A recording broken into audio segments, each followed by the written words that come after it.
the Middle Applegate pilot, it gave us an opportunity both as BLM and stakeholders to demonstrate restoration forestry, and that's what you see here today. Our process includes using the principles of Drs. Johnson and Franklin and integrating the northern spotted owl and fire ecologies and a pretty heavy dose of community collaboration, and we mix it all together, and this is the result. So without any further ado, Mr. Secretary. Thank you very much, John. Let me, first of all, beyond the press here, to the county commissioners and the elected officials and all of the agency representatives who are here. Let me just thank you for coming out this morning and for seeing what we are doing on the ground. We really are trying to figure out a way of making a difference so that we can have a sustainable economy. We know the importance of timbering in this part of the state. We know the important role that the federal agencies all play.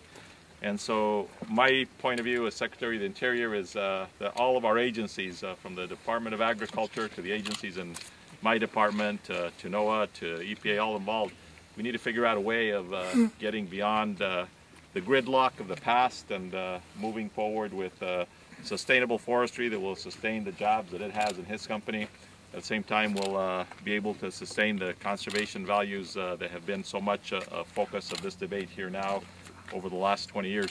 So I'm proud of this project as a pilot project, but I recognize that it's just one pilot, and we need to do more. And so the Bureau of Land Management and I today are announcing that we're moving forward with a new resource management planning effort for the Bureau of Land Management that will cover the 2.5 billion acres approximately of the BLM lands. We will identify within that proposed RMP at least 5 additional pilot areas because what we want to do is we want to continue to demonstrate that in fact we can do forestry and timbering, and that we can also address the conservation values that are at stake. So we'll be having a town hall meeting at 11 o'clock and obviously an opportunity to have a conversation with the community about what it is. Jobs, a very high priority, and just a few weeks ago actually announced the plan, and I'm going to have Butch speak to that just a little bit here, and then we'll hear from some people who are closer to the ground after Butch speaks. Well, thank you, Mr. Secretary, and as I mentioned to you this morning, I'm very honored that you invited us to be a part of this announcement today. It's very exciting. The work that you're announcing, moving forward with, falls right in line with what Secretary Vilsack announced several weeks ago in moving ahead with accelerated restoration on our forest public lands.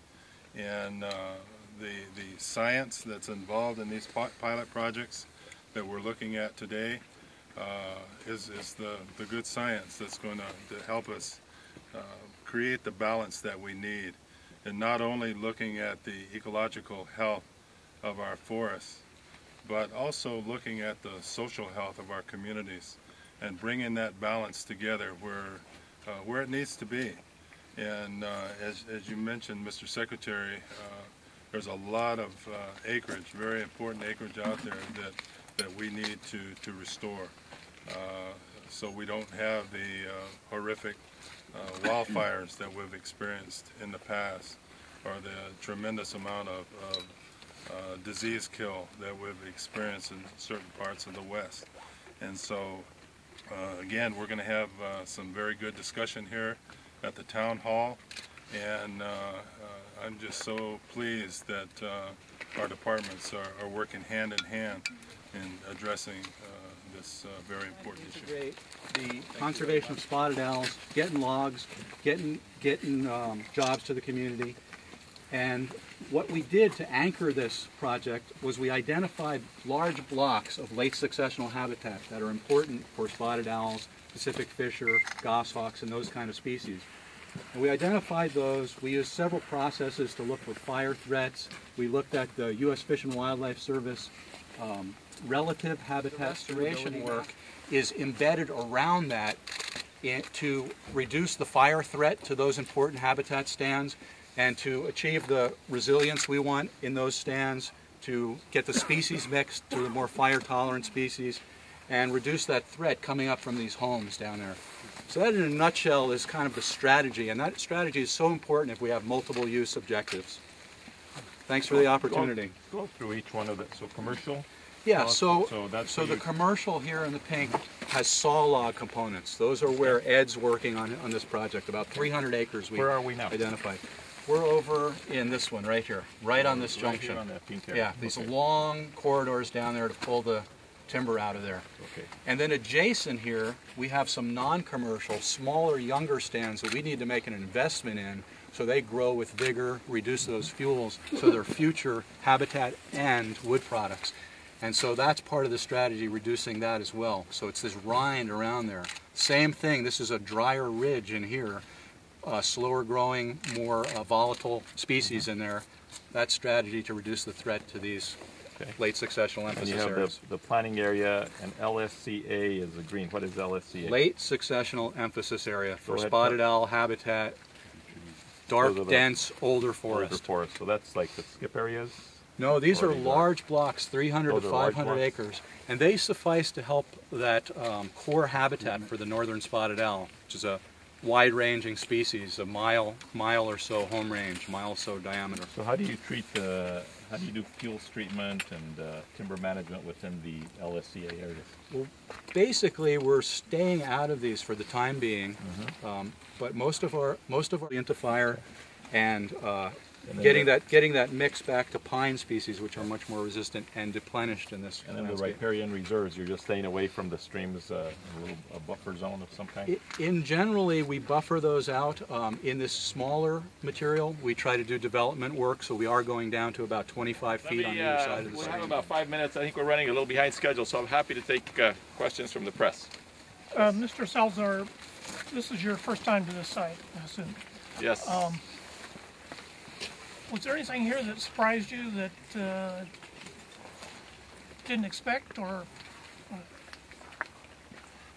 Nothing surprised me. I mean, it was what I expected to happen, and that is with Norm and Jerry's leadership and our BLM people on the ground, that we actually are seeing a timbering operation that's working. And so, you know, Ed's people are working, and they have jobs, and timber is being produced for the mills.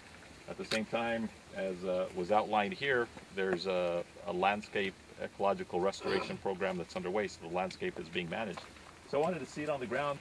You know, I mean, I'd been in the area before, but I hadn't actually been out here to see how one of these pilot projects is working. And because we're going to prioritize these pilot projects in the new RMP, and we need to get beyond the litigation that Ed was mentioning, and that's one of the things that I hope we're able to work on. And I've asked Neil Cornsey to take a lead in helping us figure out a way to get the forest management program, both for timbering and for conservation, out of the courts and some way back into the hands of the land managers. They know what they're doing on the ground, and I think as the professor said, we can do it, but we just need to get beyond the craziness of the litigation that has really characterized these forests over the last 20 years. Do you see these pilot projects as spreading out possibly with the BLM in terms of future timber? Absolutely, and that's the announcement really today, and it's part of the reason I came, really for 3 reasons. One, I wanted to actually see the pilot project in operation. I have seen that, okay? Number 2, I wanted to listen to the local community, which is what we will do in the town hall meeting in just a little bit. And number 3, the BLM today is announcing that it's moving forward with the new RMP process, which will include in there an additional 5 pilot projects at a minimum. And you know, we'll go through the process, there may be even more. But we are moving forward with what we call active management of these forests that allow logging to move forward. Why will these kinds of projects not attract litigation? Well, I think that's part of the challenge that we face. I mean, here, the Bureau of Land Management is really in a position that no matter what they do, they get sued from one side or the other. And so what has ended up happening is through litigation, these public lands are being managed through that litigation, which essentially has created a lot of paralysis. We want to get beyond that. I don't know what yet all the solutions are for that.